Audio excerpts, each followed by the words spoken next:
A review of the Australian Dietary Guidelines. Let's have a look. Hello everyone, Florian.Heise here and welcome to another episode of HeiseSays. Grab your stein of coffee, or I've got my $1 hashtag not sponsored coffee today, and I thought we'd talk about the review into the 2013 Australian Dietary Guidelines. They're having a review of the stakeholder, or they're calling for a survey of stakeholder scoping. So there's an opportunity until 3 p.m. today, so I'm going to release this video early, or first thing, where you can have your say, you can participate. And what I thought we'd have a look at is a letter written by Dr. Gary Fetka, Dr. James Marcel, and Dr. Peter Bronca, discussing, well, their issues with it. So this is the letter that they've written, that they've posted on the carnivore group for Facebook. Now, I am quite a fan of the keto diet, quite a fan of the carnivore diet. We've gone through this journey in our family. I've lost a lot of weight, so has Rachel. And once you understand how unhealthy the dietary guidelines are, it really gets quite concerning, and you become a bit of a nutter, to be honest. But the main issue with this is, you may think, this doesn't worry me, it's not going to affect me. I make my own dietary decisions. I've got control of my own diet. But it's the people that don't have control. It's the fact that when we put my father into a aged care facility so he could actually, get changed and moved around, the diet that they gave him exacerbated his dementia. And it's proven that people who have dementia have low cholesterol in their brain, in their cells, everyone. The children and people in hospitals, people in daycare, people at school, people in the military, they don't have control over their diets. All the advice from doctors and health professionals, they just follow the guidelines because of their insurance. Now, what if those guidelines aren't right? More and more people are arguing that they're not, that they've been influenced due to political reasons, based on outdated information, based on other guidelines which are outdated. So let's have a read through this letter, everyone. So a review of the Australian Dietary Guidelines has commenced, and we are writing to inform you on how you can participate. Together we will be advocating for a review process that is independent, free from conflicts of interest, and relevant to all Australians. It's vital we call out the influence of commercial interests in the procurement of scientific evidence that impacts our health. And that's quite true. The further you dig into the dietary guidelines, particularly in America, seeing the commercial interests that have influenced it, it really, in some ways, it's a red pill to wake you up to the fallacy of simply appealing to authority. I see it all the time. Whenever you make an argument critical of all of these interventions in the economy to save the planet, you'll have a nincompoop saying, trust the science, who's probably never done science even to a high school level. They just blindly have faith. So, the scoping survey is the first step, and it closes at 3 p.m. Australian Eastern Standard Time today on the 15th of March. It has 2 questions that will drive the direction of the review. We believe it will be vital to have consistent responses to those questions, so we have collated our thinking below for your consideration. The review has ensured industry will be consulted, so together we must ensure the science and the voice of the community is not ignored. Please take 15 minutes to complete the scoping survey before 3 p.m. this Monday today, so that your voice is heard. For 6 questions, the survey requests up to 4 topics from the existing guidelines which you believe should be updated in the review.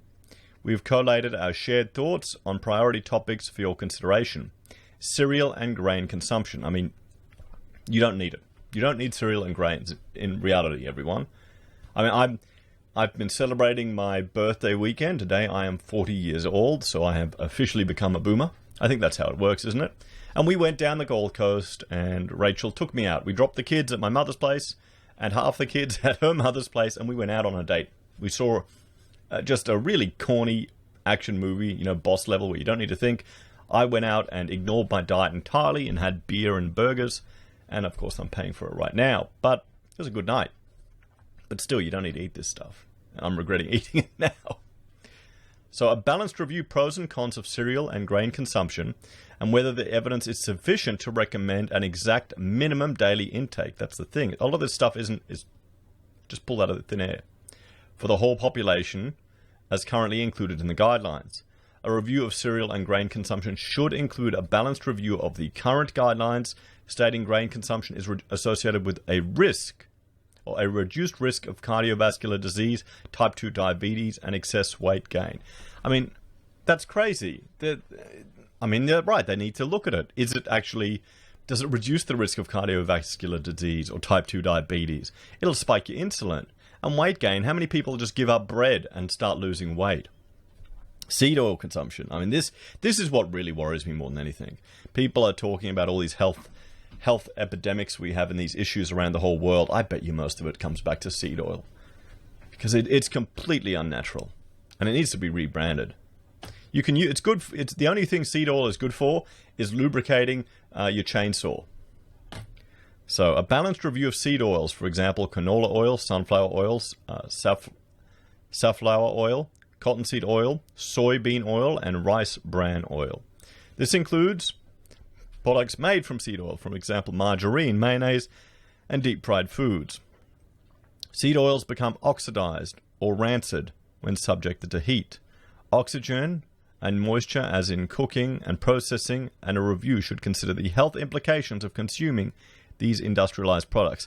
I honestly think future generations will look back at the amount of seed oil we ate and just be utterly shocked. They will be completely shocked at how stupid we were to eating these industrial manufactured goop through all of our food. The Minnesota coronary experiment and the Sydney heart study showed a clear link between high consumption of polyunsaturated vegetable oil and heart disease. I mean, if you want to make a change today to improve your health, get rid of the seed oils, guys. Look at all the packaged garbage that's out there, everything in a package. You would be shocked at how much has seed oil in. Like even when my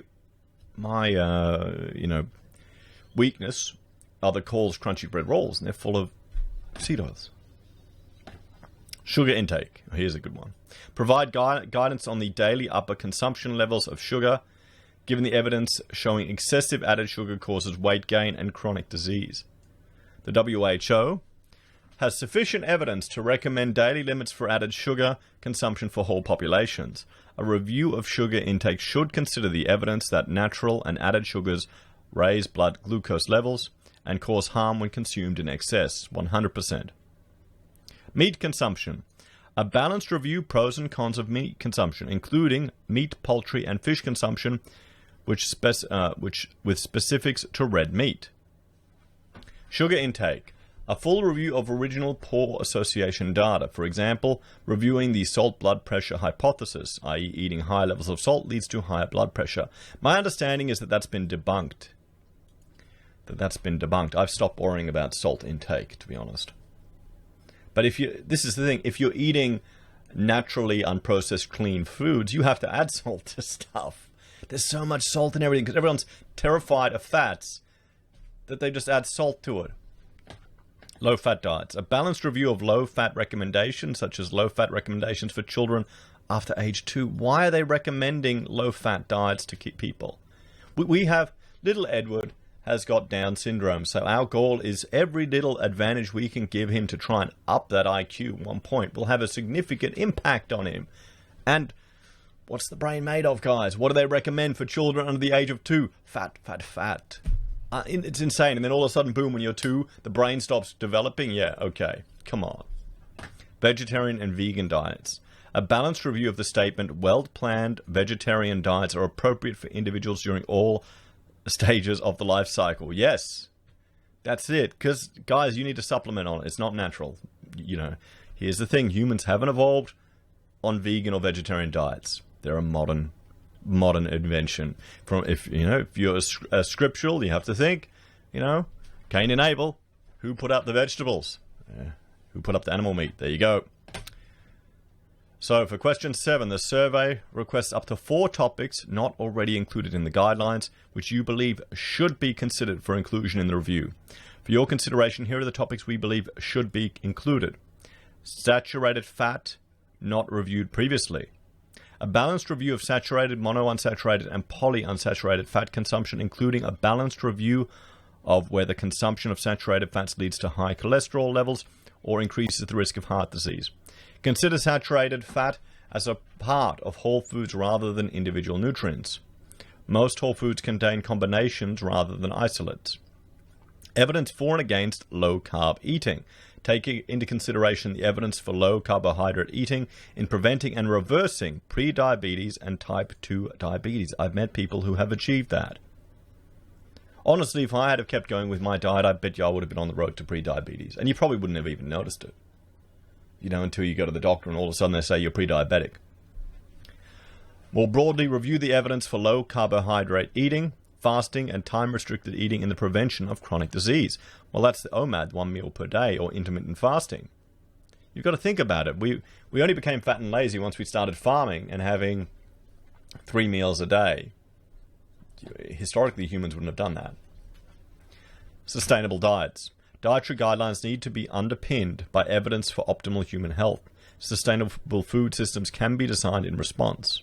Since the Australian dietary guidelines were introduced, we've seen an explosion in the rates of heart-related disease. Overweight and obesity is the new normal for Australian adults and kids, and the rates of type 2 diabetes and other chronic diseases continue to rise. Well, yeah, I'm overweight. I've still got to lose weight. It's not helping if on my birthday weekend I have beer and go and enjoy myself. But the problem is, often you'll be so used to seeing people that are so overweight that you think someone's normal when they're not. Meanwhile, the guidelines that inform hospitals, schools, prisons, and other settings are corrupted by the inclusion of industry-funded science, and Australians continue to get sicker. Whether you are impacted by the guidelines through your work or into your personal life, you are eligible to have your say. Please take action for a healthier Australia by completing the survey by this Monday before 3 p.m. The Dietary Guidelines review process is likely to be a lengthy one, but we will keep you updated as we work together on advocating for science over vested interests. Thank you for taking action. And by James, Gary, and Peter. So there we have it, everyone. And I will put a link to this. You can find, they've got a Survey Monkey here, the 2013 Australian Dietary Guidelines Review Stakeholder Scoping Survey. I'll put it in the pinned comments if you want to have your say. And I think everyone should. I think the dietary guidelines are causing many more health issues around the entire country, causing insane amounts of economic damage, more than any other pandemic. And this has just been going on for longer and longer. And it just shows you how the authority figures that we depend upon to care for us have stuffed up. And we're all paying for it. Anyway, guys, thank you all for watching. Please let me know your thoughts and opinions on the comments down below. If you're a fan of the channel and enjoy the content I create here, there's a few ways you can support us. You can join us on YouTube or Patreon. You can support us using our affiliate links from Amazon, eBay, Independent Reserve, or AussieBroadband. You can buy merch from HeiseSays, use Gold Pass from the Perth Mint, or support us via PayPal. Take care, everyone. Have a great day, and I will see you in the next episode. Bye for now.